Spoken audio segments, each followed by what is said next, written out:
1953, Mount Everest. Sir Edmund Hillary and his climbing partner became the first people to reach the summit of the legendary peak. But did they also cross paths with another legend?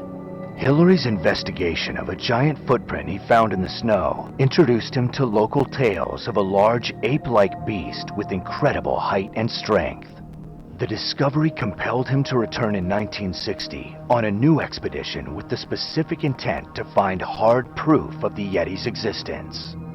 Hillary was able to recover a mysterious scalp that locals claimed belonged to the creature. Although it was not enough to convince him definitively, Hillary continued to be intrigued by the conviction of the Nepalese people and their belief in what they refer to as the wild man of the snows. The Yeti is said to be very powerfully built, with a man-like build, except bigger, more muscular, 7 to 7.5 feet tall, usually covered with dark brown, matted hair. In the case of the Yeti, it is part of the culture, it is part of the superstition and belief, but it's also part of the geographical landscape. You can't talk about Nepal, you can't talk about the Himalayas without probably the most famous animal rumored to live there. The Nepalese who live in those areas and the Sherpa who are hired by mountain climbers consider it to be a dangerous natural animal that will carry off humans if it gets a chance to. There are still undiscovered primates that exist that we haven't found yet.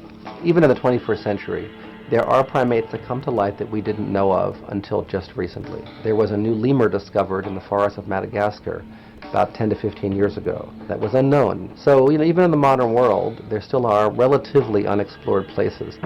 The Himalayas are an extremely harsh habitat for humans to travel in and do research in. You have high snow cover and ice, and so digging for any kind of fossils would be extremely difficult. We're talking about relatively few creatures in a large, unexplored and largely uninhabited area that's very hostile to humans. So you have sort of a perfect storm of factors to help keep this creature hidden from man. Any animal, if cornered, if trapped, if faced with either their survival or their freedom, is going to turn and fight.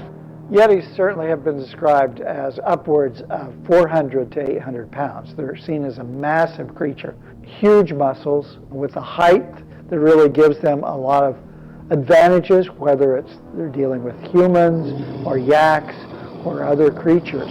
So they seem to be formidable. They seem to really be something that people do not want to tangle with.